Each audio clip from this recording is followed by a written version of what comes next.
बिना फिल्म देखे पर्ची निकाल ली थी मौलाना अरशद मदनी ने और कहा था कि ये फिल्म जो है नफरत फैलाएगी। तो यही बात है कि टेलर से कैसे पता चल सकता है कि फिल्म के अंदर क्या है। वो कह रहे हैं कि सांप्रदायिक शक्तियों के दबाव में सेंसर बोर्ड काम कर रहा है और इन्होंने सर्टिफिकेशन दे दिया। तो सांप्रदायिक शक्ति कौन है? सेंसर बोर्ड किसके दबाव में काम करता है, यानी किसके लिए काम करता है? भारत सरकार के लिए। तो भारत गणराज्य पे सवाल उठा रहे हैं, मोदी जी पे सवाल उठा रहे हैं, देश की सरकार पे, इन्फॉर्मेशन ब्रॉडकास्टिंग मिनिस्ट्री पे, अश्विनी वैष्णव पे, सब पे सवाल उठा रहे हैं। अब तक तो मुस्लिमों को दिक्कत होती है, हत्यारे को भी दिक्कत होने लगी, हत्यारोपी को भी दिक्कत होने लगी। तो कहीं ना कहीं सारी की सारी अली बाबा 40 चोर एक ही मंडली है और इनके बड़े हाथ हैं। हमारे जो पिताजी है उनके साथ किस तरीके का कृत्य हुआ था, उन्हें किस तरीके से एक आतंकवादी विचारधारा के तहत एक स्लीपर सेल बेस के तहत दो पाकिस्तानियों ने, जो कि पाकिस्तान में रहकर इन लोगों को कंट्रोल कर रहे थे, ठीक है, उन्होंने करवाया। क्या है ये? शुद्ध रूप से एक आतंकवादी है कि भाई 26/11 है, आप दिखाना चाहते हो कि हमने आतंकवाद किया है। उसके बाद आप सीरिया मॉडल पे गर्दन काटते हुए या वीडियो को वायरल कर देते हो और एक वीडियो में कबूलते हो कि हमने किया है, और अगले वीडियो उसी वीडियो में आप देश के प्रधानमंत्री मोदी उसको भी बोल देते हो कि ये चाकू है वो तेरी गर्दन तक भी पहुंचेगा। तो क्या है ये एक आतंकवादी? देखिए, कारण ये है कि माननीय उच्च न्यायालय दिल्ली ने आज जो सुनवाई लगी थी मौलाना अरशद मदनी की पिटीशन पे, फिल्म रोकने की पिटीशन पे, तो उसमें कपिल सिब्बल इसमें प्रेजेंस हुए थे उनकी तरफ से। तो उन्होंने बहस के बाद ये डिसाइड किया है कि हम लोग यानी फिल्म प्रोडक्शन हाउस, मौलाना अरशद मदनी और जो इनके अधिवक्ता हैं कपिल सिब्बल, इनको एक बार फिल्म दिखा दें और फिर कल इसकी हियरिंग उसके बाद होगी। जो उन्होंने पिटीशन में लिखा है कि इसमें ये आपत्तिजनक है, जिससे दंगा भड़क सकता है, नफरत फैल सकती है, सद्भाव खत्म हो सकता है, ये वो फिल्म में है कि नहीं है। क्योंकि बिना फिल्म देखे पर्ची निकाल ली थी मौलाना अरशद मदनी ने और कहा था कि ये फिल्म जो है नफरत फैलाएगी। तो यही बात है कि टेलर से कैसे पता चल सकता है कि फिल्म के अंदर क्या है। तो उन्होंने कहा कि इनको फिल्म दिखा दो, हाई कोर्ट का आदेश है, चूँकि कोर्ट का हम सम्मान करते हैं। हम वो लोग तो है नहीं कि कोर्ट फांसी दे किसी को फिर हम कहें अफजल हम शर्मिंदा हैं, तेरे कातिल जिंदा है। हम तो देश के नागरिक हैं और कोर्ट का सम्मान करते हैं। तो हमने कहा ठीक है, हाई कोर्ट का आदेश है और हमारे अधिवक्तागण, उनके अधिवक्तागण कपिल सिब्बल जी उनके एसोसिएट, हमारे अधिवक्तागण उनके एसोसिएट, हम प्रोड्यूसर डायरेक्टर और मदनी आएंगे तो वो हम लोग उन्हें फिल्म दिखाने के लिए तैयार हैं। इसी की तैयारी में हमने NFDC में आज ये 8 बजे स्क्रीनिंग रखी है। कुछ नहीं है, इसलिए नहीं है। आज तो एक जानवर को भी अगर आप दिखाते हैं तो एनिमल का सर्टिफिकेट लेना पड़ता है कि कुत्ता या गधा आपने क्यों रखा है इसमें। आपने कहीं जोर जबरदस्ती इससे एक्ट कराने के लिए जो इसको परेशान तो नहीं किया। सिगरेट स्मोकिंग का भी नोटिफिकेशन डालना पड़ता है डिस्क्रिप्शन में, cigarette smoking injurious to health. अब आप कह रहे हैं कि ये हारमोनी खराब करेगी, क्रिमिनल हारमोनी के लिए। तो मैं कह रहा हूँ कि सेंसर बोर्ड पे सवाल है, मुझ पे नहीं है। क्योंकि ऐसा तो नहीं कि मैं फिल्म लेके जो है घर में अपने चला गया और मैंने खुद से ही सेंसर सर्टिफिकेट छाप लिया। सेंसर सर्टिफिकेट भारत सरकार की एक स्वतंत्र जो निष्पक्ष संस्था है, जिसको केंद्रीय सेंसरशिप बोर्ड कहते हैं, उसने हमें दिया है। तो जब सेंसर बोर्ड ने हमें दिया है, इन्फॉर्मेशन ब्रॉडकास्टिंग मिनिस्ट्री ने ठप्पा मार के दिया है, तो इसका मतलब हम पे सवाल नहीं उठा रहे हैं कि हम, अब वो कह रहे हैं कि सांप्रदायिक शक्तियों के दबाव में सेंसर बोर्ड काम कर रहा है और इन्होंने सर्टिफिकेशन दे दिया। तो सांप्रदायिक शक्ति कौन है? सेंसर बोर्ड किसके दबाव में काम करता है, यानी किसके लिए काम करता है? भारत सरकार के लिए। तो भारत गणराज्य पे सवाल उठा रहे हैं, मोदी जी पे सवाल उठा रहे हैं, देश की सरकार पे, इन्फॉर्मेशन ब्रॉडकास्टिंग मिनिस्ट्री पे, अश्विनी वैष्णव पे, सब पे सवाल उठा रहे हैं। वो तो मानते ही नहीं देश को, तो इसलिए वो इस तरह के सवाल उठा रहे हैं। हमने तो सर्टिफिकेट लिया है और अगर कोई ये कह रहा है कि हमने गलत किया है तो वो सेंसर बोर्ड को गलत ठहरा रहा है सर। इसमें देखिए, हाँ, मैं माननीय सर्वोच्च न्यायालय, एक जो 8वें नंबर का मुलजिम है, एक्यूज्ड है 8 नंबर का, मोहम्मद जावेद, जिसको 2024 में बेल मिल गई थी, वो सुप्रीम कोर्ट आया था। तो माननीय सर्वोच्च न्यायालय ने उसमें आज की सुनवाई रखी थी। तो आज जो है वो खारिज कर दी गई, ये कह के माननीय सर्वोच्च न्यायालय का फैसला आया है कि फिल्म को रिलीज होने दो, फिल्म रिलीज होने दीजिए। हमारा भी यही पक्ष है कि आप कहते हैं कि फिल्म जो है हमारे ट्रायल को प्रभावित करेगी। आपको जिस कोर्ट ने आपको बेल दी है उस पर भरोसा नहीं है, आपको भारतीय न्याय व्यवस्था पे भरोसा नहीं है। आपको 2 घंटे की एक फिल्म ने डरा दिया कि वो आपको जो है आपके ट्रायल को इन्फ्लुएंस कर देगी, आपका ट्रायल अनफेयर हो जाएगा। तो एक फिल्म के आधार पे कभी कोई फैसला किसी कोर्ट ने आज तक नहीं किया है। कोर्ट में फिल्मों का एविडेंस नहीं माना जाता। वो जो उनकी जांच है वो पूरी हो चुकी है, कोई विवेचना बाकी नहीं है। NIA की चार्जशीट लग गई है। अब जो डायरी में लिखा है उसी के गुण दोष के आधार पे, एविडेंस के आधार पे फैसला होना है। तो ये कह देना, सरासर ये कह देना कि हमारा फैसला खराब हो जाएगा, ट्रायल खराब हो जाएगा, सर्वोच्च न्यायालय इसे कंसिडर करे, मुझे लगता है तो मानसिक दिवालियापन है। इसमें तो कॉस्ट भी लगनी चाहिए थी, जो शायद माननीय सर्वोच्च न्यायालय ने नहीं लगाई है।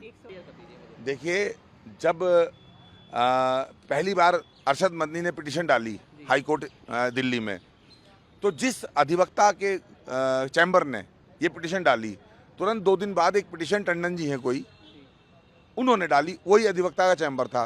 तीसरी पिटीशन दाखिल हुई फिर सुप्रीम कोर्ट में, तो वो व्यक्ति जो ये कह के बेल मांग के छूटा है जेल से कि सर घर में कमाने वाला कोई नहीं है, खाने के लिए रोटी नहीं है, वो सुप्रीम कोर्ट कैसे आया? इसका मतलब कहीं ना कहीं इकोसिस्टम जो है वो पूरा का पूरा है। जैसे जमीयत उलमा हिंद और मदनी जी ने ये कहा था कमलेश तिवारी की लखनऊ में हत्या के बाद कि इनके हत्यारों की बेल की और पैरवी की जिम्मेदारी हम लेंगे, तो ऐसे ही मुझे लगता है कि एकदम से जावेद आ गया। अब तक तो मुस्लिमों को दिक्कत होती है, अब हत्यारे को भी दिक्कत होने लगी, हत्यारोपी को भी दिक्कत होने लगी। तो कहीं ना कहीं सारी की सारी अली बाबा 40 चोर एक ही मंडली है और इनके बड़े हाथ हैं। एक तो ये बात मैं कहना चाहता हूँ। दूसरा, आपने जो सवाल किया है कि ये संतुष्ट हो जाएंगे कि नहीं हो जाएंगे और इनको कोई आपत्ति होगी, तो इनको तो आपत्ति करने का अधिकार है, फिल्म देखने के बाद भी है। चूंकि ये तो 22 हैं, इन्होंने माना है इस बात को कि कश्मीर फाइल आए, केरला स्टोरी आए, साबरमती रिपोर्ट आए, उदयपुर फाइल आए, आप फिल्म बनाओगे, हम ऑब्जेक्शन करेंगे। तो अब जो इन्होंने पिटीशन में लिखा है कि पिटीशन में ये है, हम दिखा देंगे आज कि ये जो पिटीशन में है वो नहीं है। अब इसे देखने के बाद मान लीजिए फिर वो ये कहें कि क्या कबूतर क्यों है, क्या खरगोश क्यों नहीं है, या फिर ए से एप्पल क्यों होता है, ए से जो है वो अहमदाबाद क्यों नहीं होता है। तो अगर इस तरह की बातें वो करते हैं तो उनको पूरा राइट है, वो कल कोर्ट में अपनी बात रखेंगे, हमारे अधिवक्ता अपनी बात रखेंगे। तो हम तो एम से मुंबई बोलेंगे, एम से मदनी नहीं बोलेंगे। और हम लोग जब भी फिल्म बनाएंगे सेंसर बोर्ड के पास ही सर्टिफिकेशन के लिए जाएंगे, दारुल उलूम देवबंद में मदरसे के मौलवी के पास नहीं जाएंगे कि मौलवी साहब देखो फिल्म कैसी बनी है, आपको अच्छी लग रही हो तो हमें सर्टिफिकेशन दे दो। ये देश में मौलवी और मदरसे जो है फिल्म के सर्टिफिकेशन नहीं देंगे। देखिए, आदि पुरुष पे भी एक रिट डली थी, यही जो अब समर वेकेशन में जस्टिस हैं, आपका ही एक आदेश है, बड़ा रिमार्केबल आदेश है। उन्होंने कहा था जब एक बार फिल्म को सेंसर बोर्ड पास कर देता है तो फिर उसको हम एंटरटेन नहीं करेंगे। ऐसी केरला का एक आदेश है, इसमें भी ऐसा ही हुआ। अभी जो है आज भी सुप्रीम कोर्ट ने, ताज़ा मामला है, आज भी सुप्रीम कोर्ट ने कह दिया कि नहीं फिल्म रिलीज होने दो।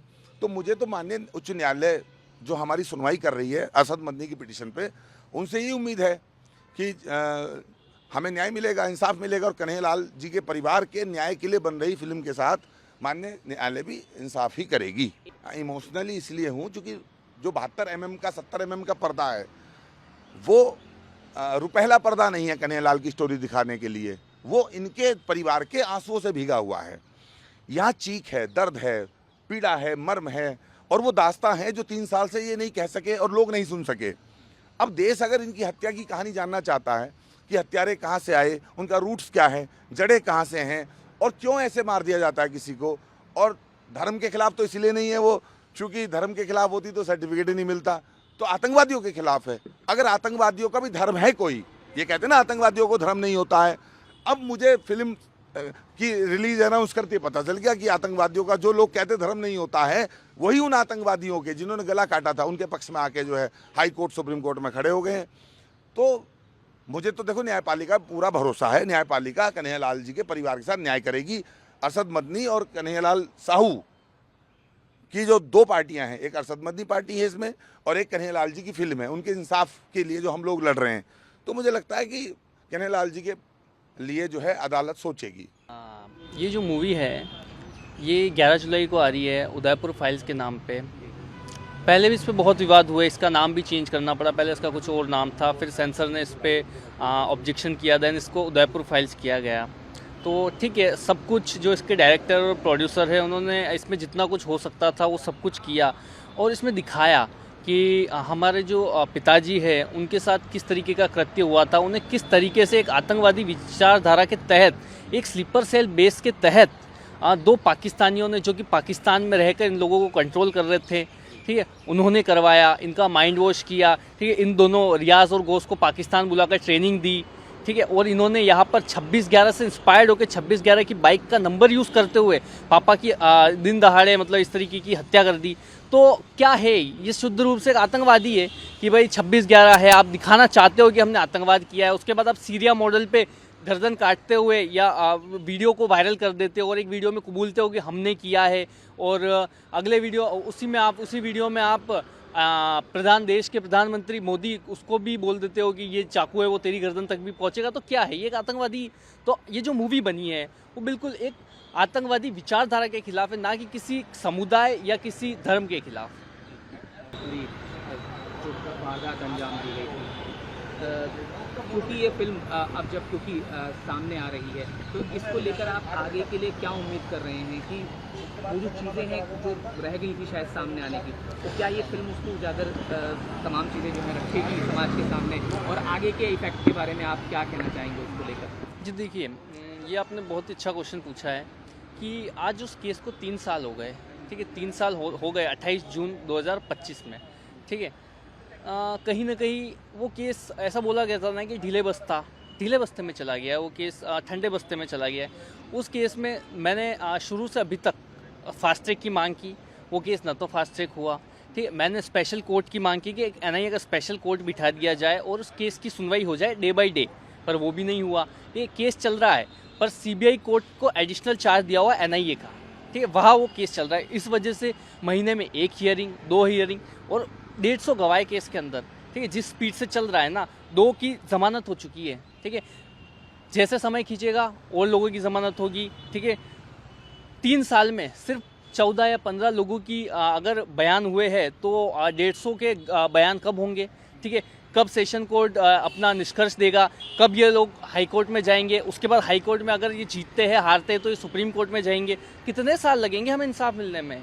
जिसने विरोध इसका किया है कि रिलीज ना हो, तो आप क्या कहना चाहेंगे उन लोगों के लिए? कुछ आप मतलब क्या फिल्म में वैसा कुछ है या चीज़ें, क्योंकि आपको तो जानकारी है, आपने सारी चीज़ें जिस तरह से बताई होंगी उसी तरह से वो पर्दे पर चीज़ें आ रही होंगी, तो आप ऐसे लोगों के लिए क्या कुछ कहना चाहेंगे कि अगर वो विवाद? देखिए, जिस आरोपी की आप बात कर रहे हैं उसका नाम है मोहम्मद जावेद, ठीक है, और मोहम्मद जावेद जिसकी बेल हुई है वो बहुत गलत हुई है, ठीक है। उसके लिए मैंने भी सुप्रीम कोर्ट में पिटीशन डाला हुआ है कि जो मोहम्मद जावेद को जो जमानत मिली है वो कैंसिल हो, किसी भी तरीके से कैंसिल हो, क्योंकि वो भी उस मर्डर में उतना ही आरोपी है जितने की वो 2 गवाह, जो दो मुजरिम है वो जितने आरोपी है उतने के उतने वो भी आरोपी है।